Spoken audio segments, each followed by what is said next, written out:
करायचा स्मरण. जय जय रघुवीर समर्थ.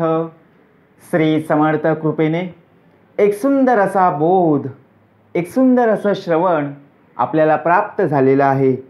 या श्रवणाच्या माध्यमातून उत्तमाचं सामर्थ्यसुद्धा समर्थांनी प्राप्त करून दिलेलं आहे. बघा प्रत्यक्षपणे भाग कसा दिलेला आहे, नक्कीच श्रवण करूया.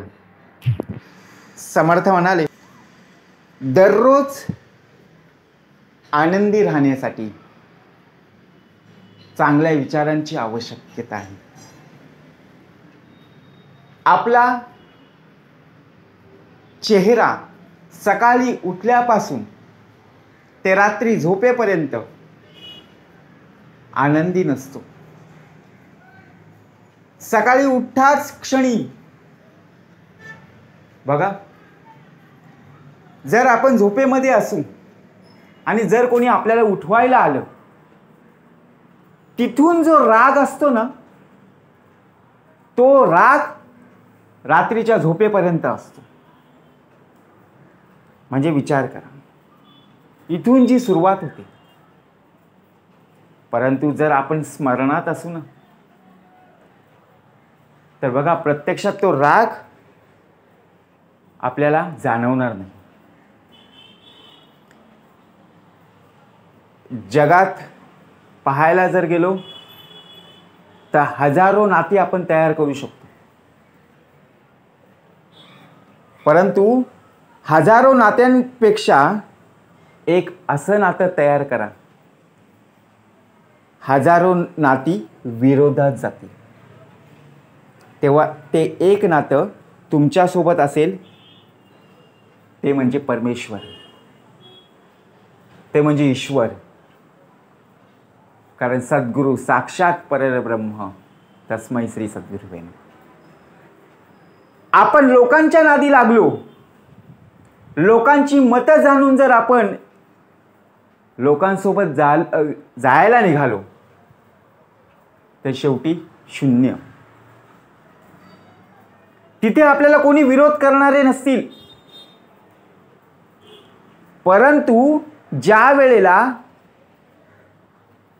आपण लोकांच्या विरुद्ध काम करू, बघा 4 जण मित्र असतात.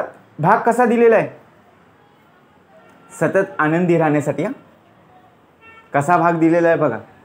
4 जण मित्र असतात. आपला देह प्रत्यक्षपणे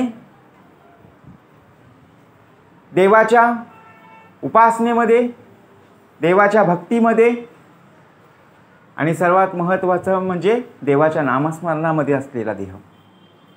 आणि 3 जण मित्र विषय विकारांमध्ये, भांडणांमध्ये, मस्करी करण्यामध्ये, यामध्ये सर्वत्र व्यापलेले आहेत. त्या 3 मित्रांनी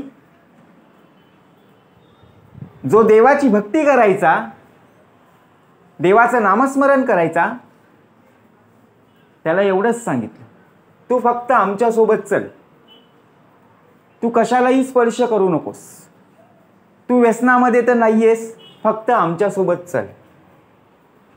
आता या व्यक्तीला माहीत होतं, याला जाणीव होती की जर मी यांच्यासोबत गेलो आणि जर मला कोणी पाहिलं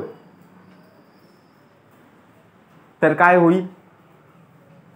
परंतु 3 मित्रांनी फोर्स केला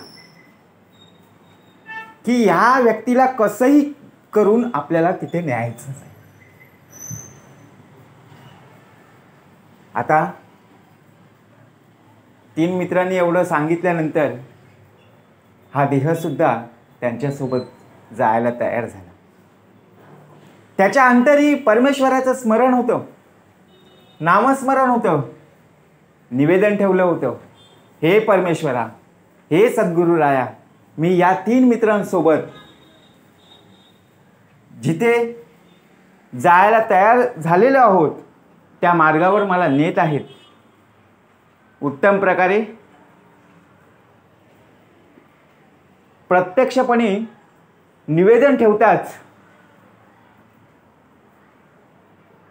त्या 3 मित्रांना काय युक्ती सुचली माहीत नाही.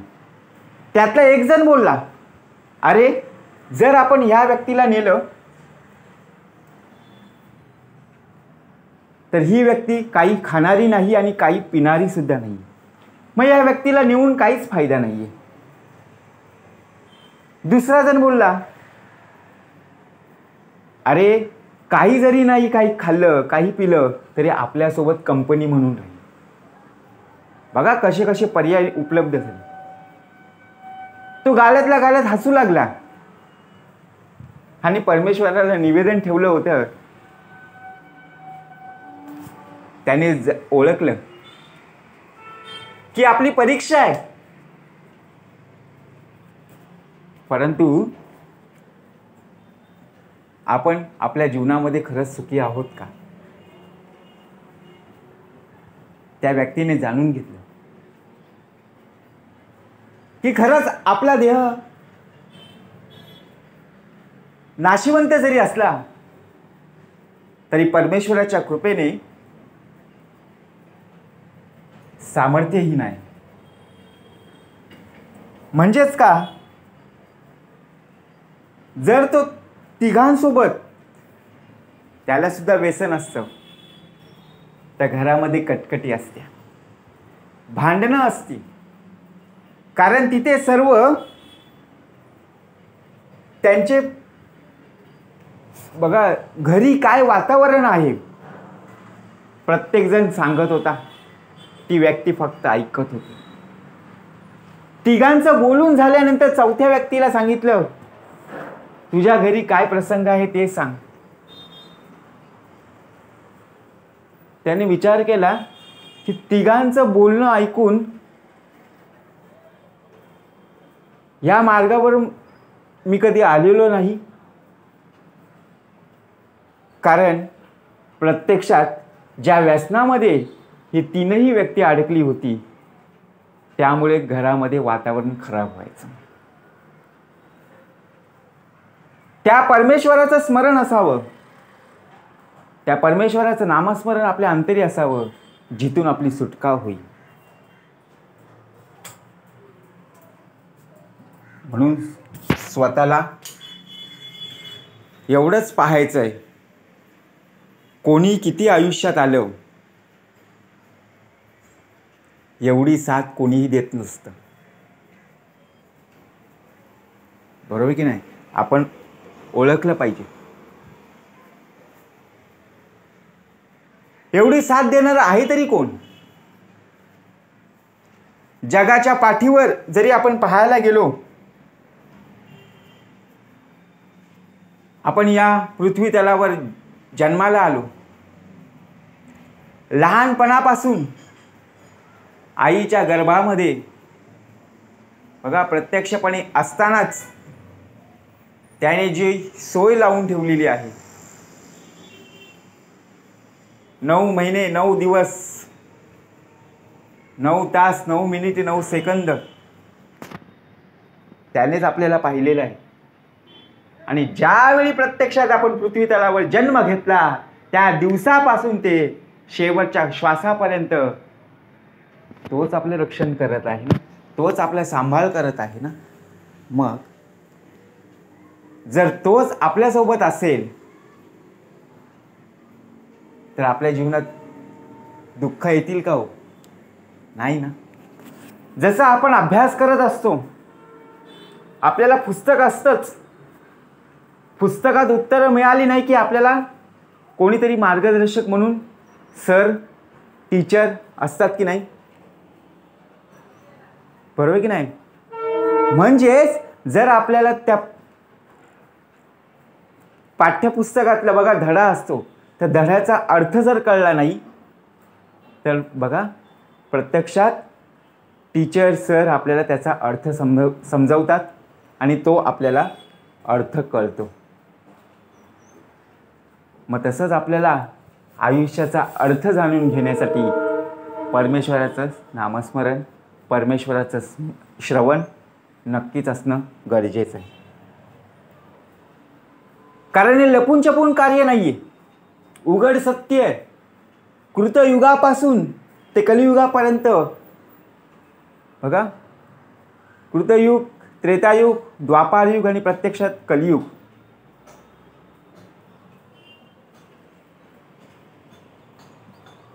प्रत्यक्षात जर पाहायला गेलो, पुण्य आणि पाप या दोन तत्वांवर आपलं आयुष्य किती आहे हे कळतं.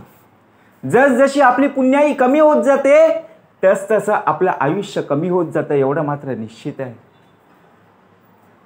जसजसे आपल्या खिशातून पैसे कमी होत जातात तसतशी गरजा वाढत जातात. परंतु इथे मात्र बघा, आपली एकदा पुण्याई संपली ना, ती पुण्याई वाढवण्यासाठी आपल्याला जी संगत आपल्याला प्राप्त झाली आहे त्या संगतीवर उत्तम प्रकारे उभं राहायचं आहे. म्हणजे कोणती? ज्ञान, वैराग्य आणि सामर्थ्य. या त्रिवेणी संगमावर आपल्याला उभं राहायचं आहे. आणि जेवढं आपलं पुण्याई संपलेली आहे तेवढी पुण्याई आपल्याला भरून काढायची. हीच ती वेळ आहे.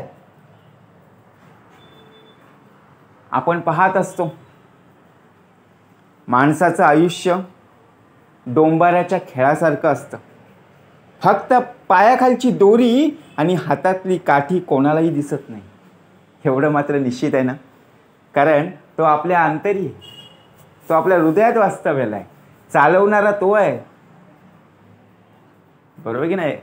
आपण पाहतो, आयुष्य, जीवन हे आपलं खेळ आहे. खेळामध्ये आपण यश अपयश होतच असतात. परंतु प्रत्यक्षात जे काही मिळवायचं आहे ना, ते प्रयत्न करून आणि कष्ट करूनच आपल्याला मिळवलं गेलं पाहिजे. आपण कोणावर अवलंबून राहायला नाही पाहिजे. आपल्याला कष्ट करायचं आहे, मेहनत करायची आहे, घाम गाळून प्रत्यक्षात आपल्याला जे काही मिळवायचं आहे ना, खरंच देणाऱ्याचे हात हजार आहेत. परंतु जे काही हवंय ते स्वकष्टाने आपण स्वतःहून केलं गेलं पाहिजे. तिथे कधी अभिमान नसावा, कधी गर्वपणा नसावा. तरच आपण आपल्या जीवनामध्ये दररोज आनंदी राहू शकतो. आज आपण एखाद्या व्यक्तीवर अवलंबून राहिलो, त्या व्यक्तीने कार्य केलं, ज्या व्यक्तीने कार्य पूर्ण केलेलं आहे, आजचा दिवस आपल्याला महत्त्वाचा वाटतो, कारण का काम झालेलं आहे. परंतु दुसऱ्या दिवशी जर ती व्यक्ती आली नाही, तो दिवस संपूर्णपणे आपला बघा बर्बाद झालेला आहे.